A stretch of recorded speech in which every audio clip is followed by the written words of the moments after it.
আমাৰ লাইলৰি জিপি ডিলিমিশ্যনৰ সময়ত কাঠপুৰা জিপিৰ পৰা 4টা ৱাৰ্ড আমাৰ লাইলৰি জিপিৰ লগত সংলগ্ন হৈছিলে, যোগ হৈছিলে।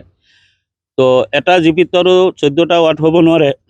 সেয়েহে আমাৰ পঞ্চায়তৰ বিষয়ববীয়াসকলে মানে এই 14টা ৱাৰ্ডে মানে ভগাই মেলি 10টা ৱাৰ্ড বনাইছে। ভাল কথা। তো বনোৱাৰ পিছত খচৰা ওলাইছে, সিহঁতে চাই চিতি বনাইছে। দুবাৰকৈ খচৰা ওলালে, সিহঁতে চাইছে। আমি সাধাৰণ ৰাইজ, আমিতো আৰু ভোট দিয়াৰ মানুহে, আমি ভোটহে দিওঁ। গতিকে ইয়াৰ পিছত 28 তাৰিখে যেতিয়া ফাইনেল লিষ্টটো ওলোৱাৰ পিছত আমি গম পালোঁ যে পূৰ্বৰ যিটো লাইলৰি 9 নম্বৰ ৱাৰ্ড আছিলে, সেই 9 নম্বৰ ৱাৰ্ডৰ পৰা 808টা ভোট আছিলে, তাত মানে 300মান ভোট মানে আমাৰ বেলেগ এটা ৱাৰ্ডত যোগ হৈছে, আৰু বাকী 500 ভোট মানে ডিলেট হৈ গ'ল, নাইকিয়া হৈ গ'ল। আমি গোটেই পঞ্চায়তৰ যিমান ৱাৰ্ড আছিলে, গোটেইকেইটা ৱাৰ্ডত আমি মানে চাইছোঁ, আৰু কোনো ৱাৰ্ডত মানে এই 500 মানুহৰ নাম অন্তৰ্ভুক্ত হোৱা নাই। গতিকে আমি বহুত দুখ পাইছোঁ। আৰু আমাৰ দুখীয়া ৰাইজ, তো আগত পঞ্চায়ত নিৰ্বাচন, কিছুদিন আগত আমাৰ মামা, অসমৰ মুখ্যমন্ত্ৰী সন্মানীয় মামা আমাৰ চামগুৰি সমষ্টিত 2টা মিটিং কৰিছে, কৰি পেলাই মাইনৰিটি মানুহৰ কাৰণে উন্নয়নমূলক কাম কৰিব বুলি প্ৰতিশ্ৰুতি দিছে। আমি বহুত আনন্দিত হৈছিলোঁ যে আগন্তুক পঞ্চায়ত নিৰ্বাচনত আমি একজন যোগ্য ব্যক্তিক আমি প্ৰতিনিধিত্ব নেতা বনাম বা ভোট দি জয়যুক্ত কৰাই আমাৰ লাইলৰি জিপিৰ উন্নয়নমূলক কাম হ'ব। গতিকে আজি আমাৰ এনেকুৱা দুখ পাইছোঁ আমি যে আমি 500 মানুহে এতিয়া আমি ভোট দিব নোৱাৰিম, মানে ভোট অধিকাৰটো আমাৰ কাঢ়ি লৈ গৈছে। এতিয়া 9 নম্বৰ ৱাৰ্ড লাইলৰি গাঁও পঞ্চায়তৰ সেই 9 নম্বৰ ৱাৰ্ডত 808টা ভোট আপুনি ইতিমধ্যে জনাইছে। তাৰ পৰা 300 ভোট, 310টা ভোট বেলেগ এটা ৱাৰ্ডত সোমাইছে। 500 ভোট ডিলাইট, 500 ভোট মানে নাইকিয়া হৈ গ'ল, মানে নাই কোনো ৱাৰ্ডত। 9 নম্বৰ ৱাৰ্ডটো 9 নম্বৰ ৱাৰ্ডৰ এই যে আগন্তুক পঞ্চায়ত নিৰ্বাচন আহি আছে, কোনোৱে ভোট দিব নোৱাৰিব। 300 মানুহে বেলেগত দিব, 500 মানুহে দিব নোৱাৰিব। আৰু এটা কথা মই আপোনালোকৰ জৰিয়তে আমাৰ সন্মানীয় অসমৰ মুখ্যমন্ত্ৰী মাননীয় হিমন্ত শৰ্মা ডাঙৰীয়া ওৰফে আমাৰ মামাক আমি কৰজোৰে অনুৰোধ জনাইছোঁ, এই 500 মানুহৰ হৈ বা 500 মানুহ ইয়াত আছে, প্ৰায় উপস্থিত আছে।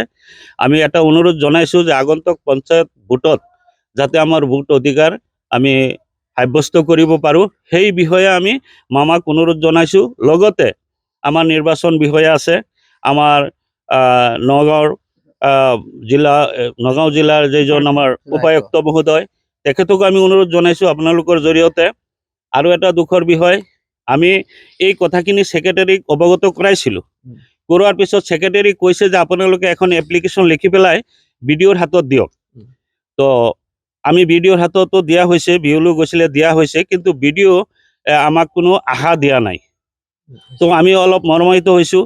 আৰু মই বিশেষকৈ অসমৰ মুখ্যমন্ত্ৰী মহোদয় ডাঙৰীয়াক জনাব বিচাৰোঁ যে পঞ্চায়তৰ যিবিলাক বিষয়ববীয়া আছে, কাৰণ পঞ্চায়তৰ কামখিনি পঞ্চায়তৰ বিষয়ববীয়াসকলে কৰে, গতিকে 500 ভোট যে নাইকিয়া হৈ গ'ল পঞ্চায়তৰ পৰা, এইখিনি যদি এই বিষয়ববীয়াসকলে ক'ব নোৱাৰে বা গম নাপায়, তো কেনেকুৱা বিষয়ববীয়া ইয়াত পঞ্চায়তত কাম কৰে, মই আচৰিত হৈছোঁ, মৰ্মাহিত হৈছোঁ। কাৰণ যিবিলাক মানুহে চাকৰি কৰে হয়তো শিক্ষিত মানুহ, এইবিলাকতো আমাৰ নিচিনা অশিক্ষিত মানুহ নহয়।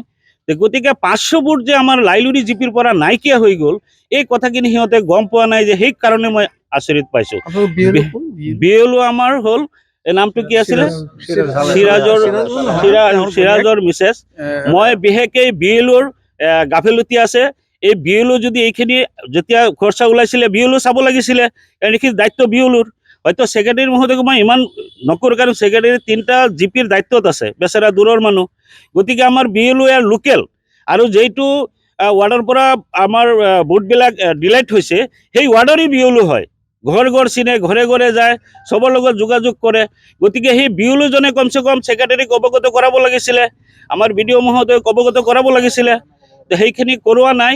গতিকে আমি বহুত দুখিত হৈছোঁ। আৰু আপোনালোকৰ জৰিয়তে যি হ'ল বাৰু, আগন্তুক পঞ্চায়ত নিৰ্বাচন আহি আছে, আপোনালোকৰ জৰিয়তে মই মামা তথা আমাৰ নগাঁও জিলাৰ উপায়ুক্ত মহোদয়ক তথা আমাৰ নিৰ্বাচনী বিষয়াক মই অনুৰোধ জনাইছোঁ, যাতে আমালোকৰ এই পঞ্চায়ত নিৰ্বাচনত যাতে আমাৰ এই 500 মানুহৰ ভোট যাতে আমি সাব্যস্ত কৰিব পাৰোঁ, সেইখিনি কৈ মই বিনম্ৰভাৱে অনুৰোধ জনাইছোঁ।